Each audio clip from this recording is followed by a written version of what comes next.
Peradaban manusia diwarnai oleh rentetan peristiwa yang membentuk dunia seperti yang kita kenal hari ini. Sejak zaman kuno, perjuangan mempertahankan kekuasaan, peperangan antar bangsa, penerapan hukum dan penyelesaian sengketa telah memainkan peran penting dalam mengukir sejarah. Sebuah hukum yang terkenal pada abad ke-18, yaitu pada masa Bali kuno, telah melahirkan hukum yang menuliskan mengenai sebuah sanksi bagi perahu asing yang lancang datang ke wilayah perairan kerajaan Bali.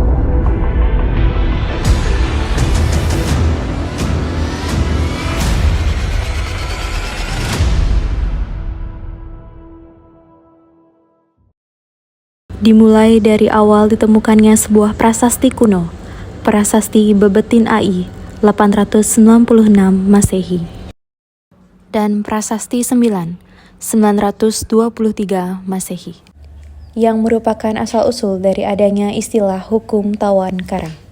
Kedua prasasti tersebut sama-sama menuliskan hukum yang berlaku apabila terdapat perahu asing yang lancang datang ke wilayah perairan kerajaan Bali. Wahai rakyatku, di kerajaan Bali ini akan menegakkan sebuah hukum. Hukum ini akan mengatur mengenai pelayaran asing yang akan berlayar di perairan kita. Maka, kapal manapun dan kapal siapapun yang berani melewati perairan kita secara lancang, maka daerah kerajaan, rakyat, dan kita memiliki hak untuk menguasai seluruh isi kapal tersebut. Dan hukum ini akan dinamakan sebagai Hukum Tawan Karang.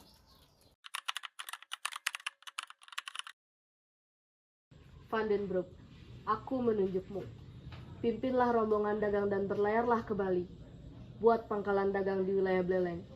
Barang-barang untuk pangkalan dagang akan kukirim setelah kau tiba di sana. Perintahmu adalah tugas bagiku. Van den Broek pun memimpin rombongan menuju Bali untuk membuat pangkalan dagang di Buleleng.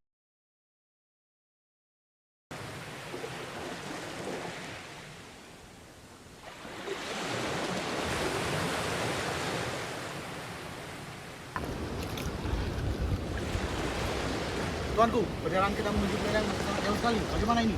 Jika begini, kita beristirahat saja dulu di sini. Ketikan kapal ini. Baik, tuanku.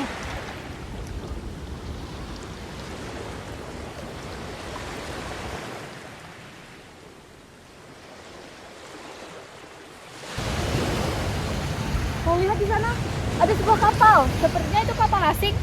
Kita harus segera melapor kepada Ratu.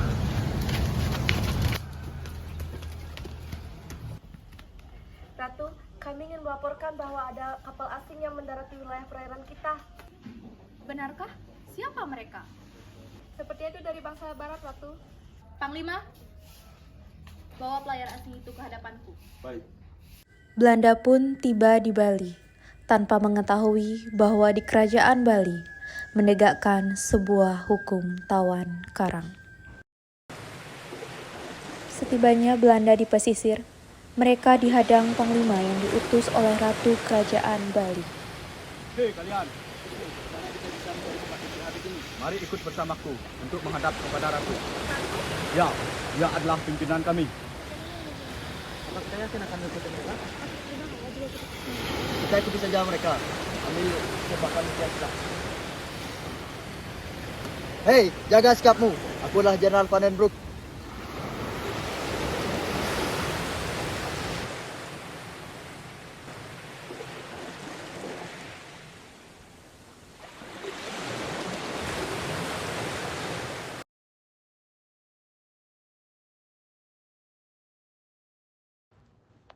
Ratu memiliki siasat dan memerintahkan kedua warga lokal untuk mengamankan isi kapal dari rombongan Van den Broek.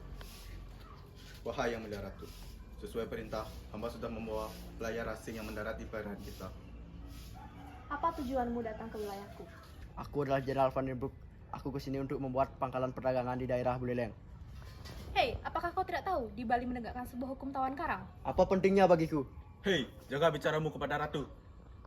Kapal asing manapun yang berani melewati wilayah perairanku, maka seluruh isi kapal akan menjadi hak milikku, kerajaanku, dan juga rakyatku.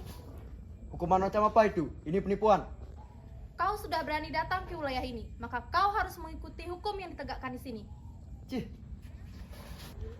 Belanda pada awalnya tidak mau menerima mengenai hukum tawan karang dan berusaha menolaknya. Mereka segera membuat strategi untuk menghindari hukum tawan karang tersebut. Bagus. Ratu, aku ingin membuat kesepakatan denganmu. Kesepakatan apa yang kau inginkan? Aku ingin keringanan untuk hukum tawan karang ini. Kami akan membayarnya dan kau harus mengembalikan kapal kami. Kalian cukup cerdik, tapi peringanan hukuman ini tidak bisa aku terima begitu saja. Mengapa demikian? Bukankah aku harus berhati-hati dengan bangsa asing seperti kalian? Karena adanya banyak permintaan serta kesepakatan, Jika begitu, aku akan Ratu memberikan pun kalian memberikan waktu selama 25 hari dimulai untuk dari membayar hari. uang tebusan. Lalu bagaimana jika Apabila pelayar asing gagal membayar uang Tentu tebusan saja, itu, seluruh isi maka kapal seluruh akan isi menjadi hak kapal milik sudah kerajaan menjadi dan hak kami. kerajaan di wilayah Masih Sarmud. perairan tersebut. Setelah perbincangan-perbincangan mengenai hukum yang sudah ditegakkan di seluruh kerajaan Bali, Belanda dengan sikap acuh tak acuh pergi meninggalkan kerajaan dan segera kembali menuju kapal mereka. Namun, di luar kerajaan, Jenderal, sepertinya itu barang-barang milik kita. Apa yang kalian lakukan dengan barang-barang kita? Jangan macam-macam denganku.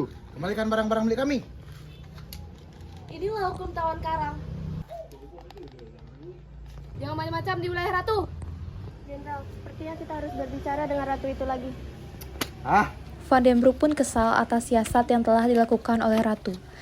Ia segera kembali ke kerajaan dan menanyakan apa maksud dari siasat Ratu tersebut. Turunkan senjatamu. Panglima, biarkan aku berbicara. Baik, Yang Mulia.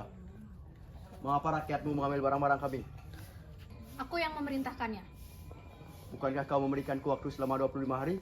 Ya, namun kapal dan juga seisi barang kapal menjadi tahananku sekarang.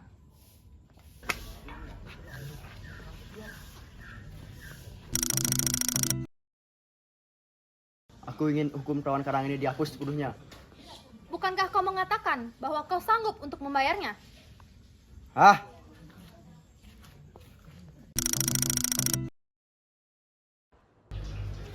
Hari demi hari menuju ke hari 25 pun segera berlalu.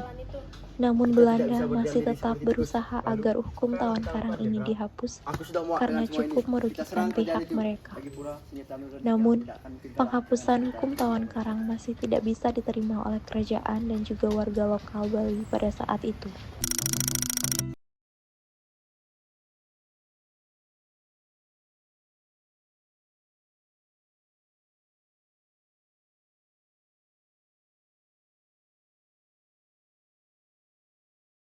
Apakah kalian sudah siap? Siap, Jenderal.